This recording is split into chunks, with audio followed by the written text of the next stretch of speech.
Welcome to the MayIShare podcast. In this episode, Duke and Tom interview Carey Girgis, founder of Go to the World. Our mission is to help men finish the race of faith well. Hello, men of Columbus. Golly, it's great to have you here. I'm Duke Heller as one of the hosts. The co-host is Tom Akas, and we're so glad to have Tom with us. The guest today, you are really going to enjoy him. And Carey and I think you and I met. Bob Burney introduced us at lunch. Yes, Do I remember That's that right? correct. That's right. Yeah, I thought we did. And you have such an exciting ministry. So tell us about yourself, okay? Well, I grew up in Egypt. I was born, I was great. The Lord is good to me. I was born in a Christian home. And my dad was a Methodist minister. And I knew about the Lord from childhood. Of course, the Methodist Church is different in Egypt as I experienced when I came to America. And because it's very evangelical, and we did missions, we did all kinds of ministry.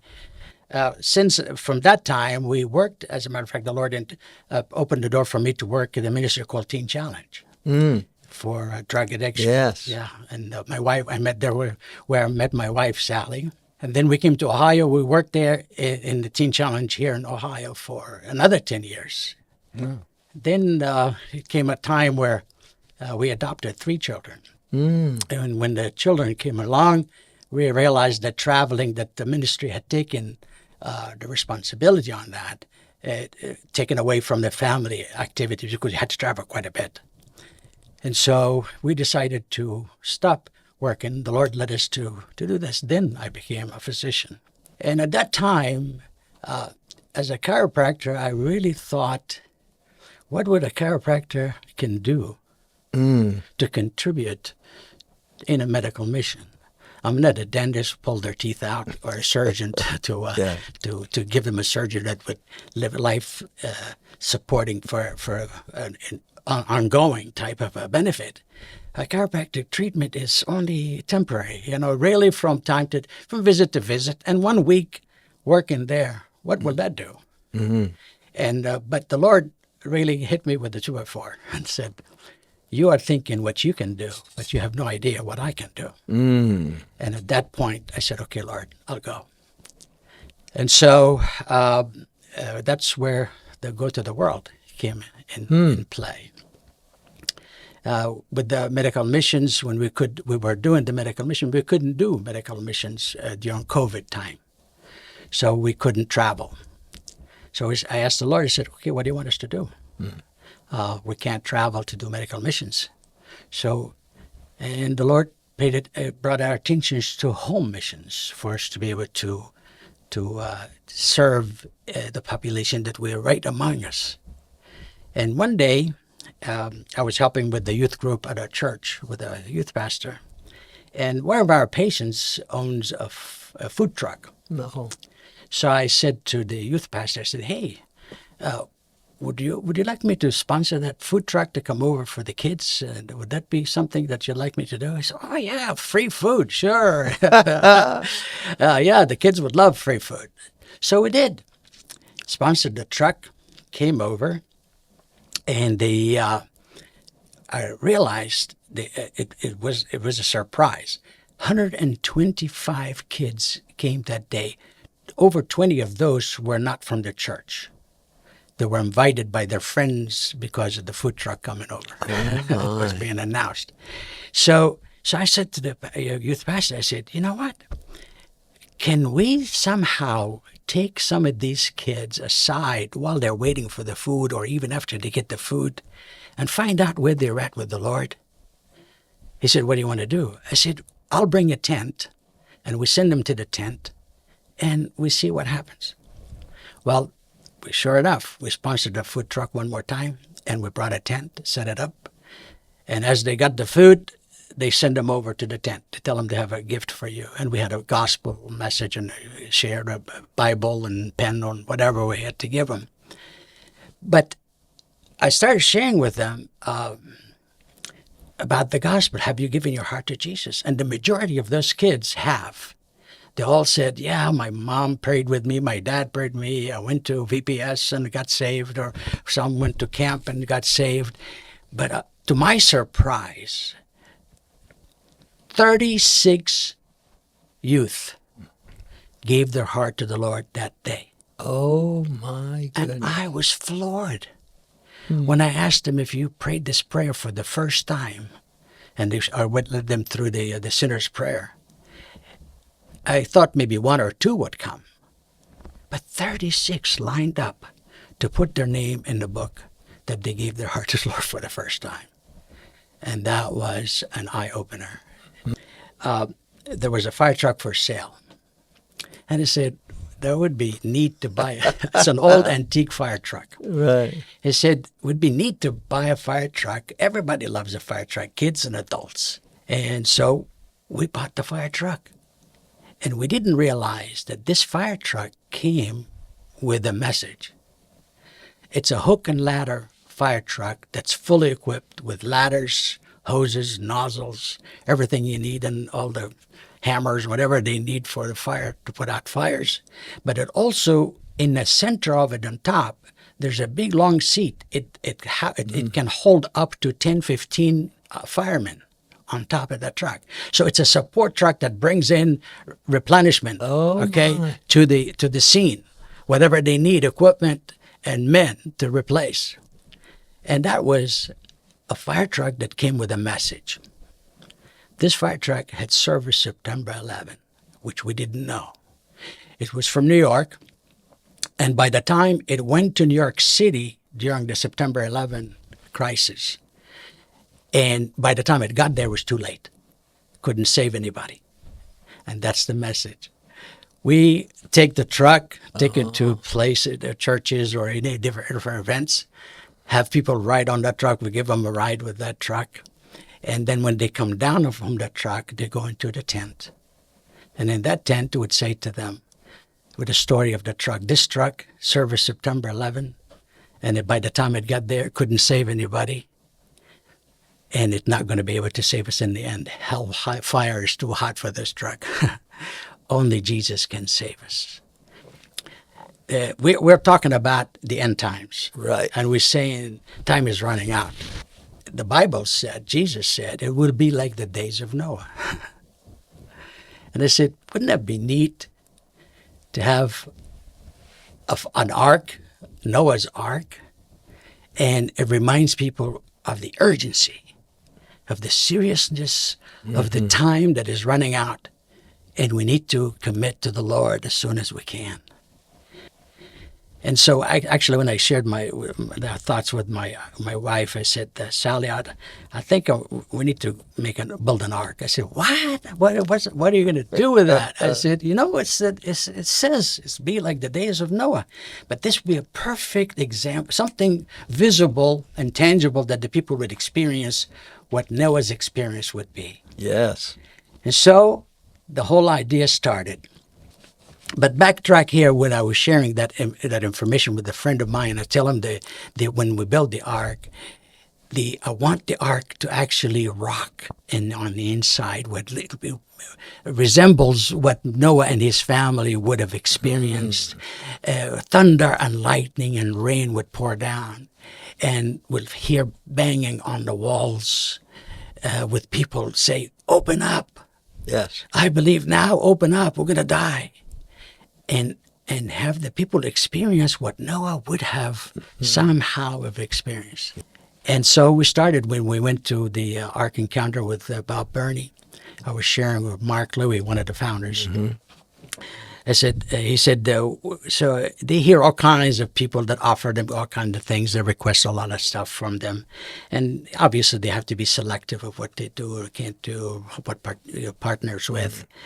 And so I was sharing with them. I said, I'd like to build an ark that is mobile, travels to places, take it from church to church, event to event, and that people would experience what Noah would have experienced. And he said, "Oh, stop, don't talk anymore, just wait." So he gets on the phone, he calls in Alan, one of the guys that run the facility. He said, "Alan, get down here." So Alan comes down, dining room, sit down. Tell him what you just told me. So I showed them. I had my laptop. I had the pictures and things that we were designed that we were doing. I said, this is what we want to do. And this is what the effect that we want to do. We want to really the people to experience what Noah would have had. He said, that's a crazy idea. That's awesome. I love it. I love it. I said, what do you want us to do? I said, I want two things. I want one, to let us use some of your materials so we won't have to duplicate. You already have all the videos, all the stuff that we would need for that kind of a event or a simulator that we can do. Let us use some of your material. The other thing, I want your engineers to help us make it, build it. He said, you got both. That's And good. that's how it was. Yes. And so we are in a partnership, in a friendship type of relationship with the Ark Encounter, and their engineers actually set up a separate corporation to be able to do that, and they're actually doing all the electronics and the multimedia stuff. So people, when they come by the Ark, it's a 40-foot long, 13-foot high, and it's mobile, obviously. And it has two rooms in it. When people come to the front of the Ark while they're standing waiting, there's a large TV screen, and that TV will show how the animals got to the Ark. They'll actually see animals receiving. It's amazing. We have they already did the video of it. Yes. It's a 5-minute video where people see how the animals grazing, minding their business, and all of a sudden they get a call. And they begin to pay attention. And all of a sudden you see them galloping all the way until they get to the Ark. There are people that will watch this, and it will show that the weather begins to change and so on. Then when they go inside the Ark, and as soon as the door shuts, that's when the floor drops, the lights change with the sounds of the thunder and the lightning and the rain pouring and the people banging on the door. Then they can experience that. They're going to actually see themselves into a room of a huge Ark with animals in it and all that. They don't get to see that. Almost like I feel like they are really in a real big Ark. And then once that scene settles and the floor stops moving, then the door opens automatically. They go into the next room. And when they go into the next room, they'll hear the gospel message. Why only one family got saved? Why did only Noah and his family got saved? And they give them the opportunity to heed, because this is the time to give their heart to the Lord. And we would lead them into sinner's prayer. And then when they go out, after on the way out, there's a rainbow that's going to come up. And they're going to go out into a tent. We call it the Mount Ararat tent. And that's when people, counselors, people will end up meeting these people, give them literature, share that information. The names that will be written, we usually give those to the pastor of the church, a local church, that they can follow up. And we also give them our website for us to follow up, where they would come to the website, and at that we have 6 lessons, brief lessons, about 5 to 7 minutes each, to teach them how to read the Bible, how to pray, how to find a church, how to get involved and grow in their walk with Christ. So this picture looks like it's under construction. It is almost finished. And do you have a finished date? And have you planned future events yet? Yes, we have. They are tentative, planned already.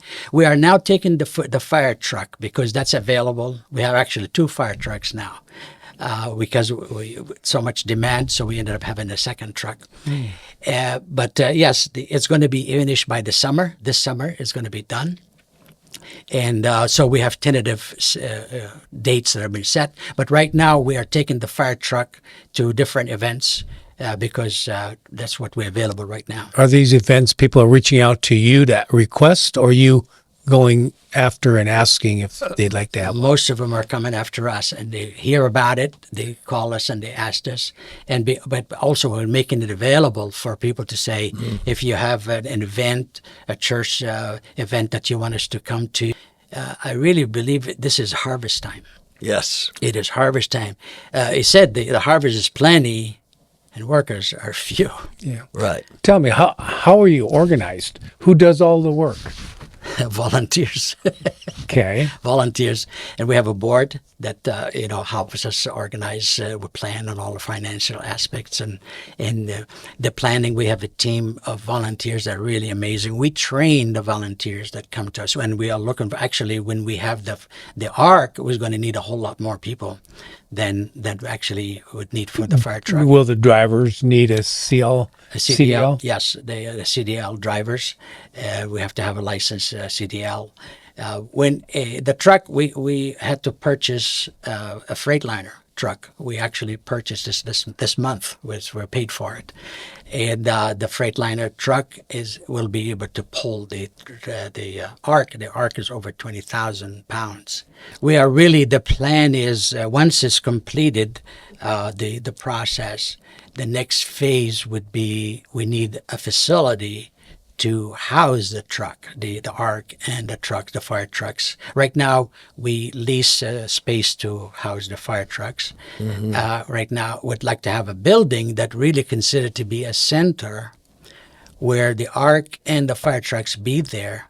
But instead of only being a mobile Ark to go to different places, we can invite groups to come to the center and see it. So it really requires a big building, either a big barn or even a piece of property. We'll build the building on it would be enough to house that. Well, we'll talk after we're done. Amen. Something just came up. All right. That would kind of. That's how Tom's brain works. He's a connector. It's amazing how God is putting these things together. Possible. Well, I remember going to a meeting where you had a speaker Yes. from the Ark Yes. there, and he came and explained. I believe you're going to have different videos as somebody walks through. Take us through when somebody steps foot, then they go through it then. For the Ark, you mean? Yes. Okay. Well, they're going to see how the animals gather together Okay. and they get to the Ark. That was about 5-minute presentation. That will be before they go in. They're going to see the weather begins to change, the clouds, something happening is different. The animals are kind of startled because now the change in weather. And then when they go up the ramp and they go inside the Ark, there's a huge screen inside. They will actually see Noah and his family are feeding the animals or moving down. They're going to look like they're sitting in a long, deep Ark with cages and everything. There'll be some simulated cages and where they're at. And it's going to be the whole scene is going to be similar to what would be their very old-fashioned type of from that era. And then after it's about a minute and a half time where the movie the room inside the Ark. The people on the outside will not see the room moving. The room inside the Ark itself is on hydraulics that will actually be controlled, computer controlled, that will simulate the movement of a ship on top of the waves. And then when they experience that, then when the door open out, everything is be fully automated and will be just open the door, they go in. Again, they're going to see the scene. There are going to be all kinds of cages and animals inside the cages. They will actually have video screens throughout that shows different animals and moving, going here, there, eating, or that kind of stuff. It's going to be, it's one of them, those guys, we have first class engineers. These are the ones that built the Ark Encounter down in Kentucky. And these are the people that are building ours. I mean, how do you plan that? Yes. It's going to give a lot of parents and kids a little glimpse to encourage them to go see the big one. Exactly. Absolutely. And that's the whole point too. We're going to invite people to go to the Ark, and that's why the Ark Encounter people also like that, because they said to us, people has to travel to go to them to see it, but in our experience, we will go to the people. What needs for those that will be listening to this and have an interest? How do they connect with you? What are you looking for right now? Would you say your biggest needs? Well, right now, obviously we need prayer partners because this project has to be undergirded by prior prayers, because with prayer we can do anything. And so we have actually a prayer team that meet regularly, and we present them with the different urgent needs that we have, and they pray for that. So we need prayer partners. We also need people who would volunteer, because it takes manpower to handle that many people that come in. We have now 3 teams that help with the sharing the gospel message in the tent with the fire truck. When the Ark comes in place, there's going to require a lot more bodies to be there, and we'll train them, people to be on the outside, invite people, and coordinate the travel in and out of the place, and in sharing the gospel with the people in the tent, and setting up and tearing down. Every little work, it becomes part of that. The literature, distributing the literature, sharing the gospel, and that's what's going to require people. And we need actually financial partnership. As a matter of fact, this project cost us $860,000. So in a month's time, how many events would you say you had? We try to book it like at least twice a month. Okay. So at least twice a month. If more, we'll take more, because we have 2 trucks. We can have 2 teams go out at the same time. So we've had that this past, and actually Easter holiday, we went out. So you're only limited by manpower. Manpower, that's it. And we need men who would step up, and we will show them what to do. Yes. And your website is gototheworld.org. Right. Yes. Gototheworld.org. Yes. Yes. Yeah. Well, Tom and I are so honored that you came to share your ministry with us. And I've watched you for years. Well, I guess since I met you through Bob Burney. Yes. But your desire to share Jesus Christ, Amen. I like so much, and I know you've heard me repeat this, but I'm in full-time ministry. I just do it as a dentist. You are in full-time ministry as a chiropractor. Yes. And I've been present in your office. I've heard you share Jesus with people. Praise God. And for our audience, it's not hard to do. Just ask them. Yeah. Can you point to the exact time you accepted Christ? Or a circumstance? For sure you get the conversation going. Have you ever had anybody say, no, I don't want to talk Not about really. it? I've never had one person. It just doesn't happen, Carey. Yes. Well, my mentor, Zig Ziglar, said, Duke, you got the greatest product in the world. Mm-hmm. Close the sale. Well, Tom, would you close us out in prayer, please? I will. Thank you. Thank you. Thank you, Lord. This is inspiring to see 2 men finishing well and giving their testimony, whether it's through fire trucks, it's through the Ark. It is the commitment to bring others to the Lord. Amen. In their way, and they do it each and every day. They are bold. They are those that are teaching us, that are coming along, how to do it. It's not hard. So give us encouragement by this. Give us the strength, give us the wisdom, and let the Spirit run through us. In Jesus' precious name, amen. Amen. Okay, man. I know if you have little children, they all like fire trucks. Mm-hmm. And if you've done some teaching about the Ark, you got another avenue. So get involved with gototheworld.org. So you make a good day, you can make it anything you want. Go. We hope you enjoyed this episode of the MayIShare podcast. Please like and subscribe to our channel. To learn more about us, visit our website at www.mayishare.com.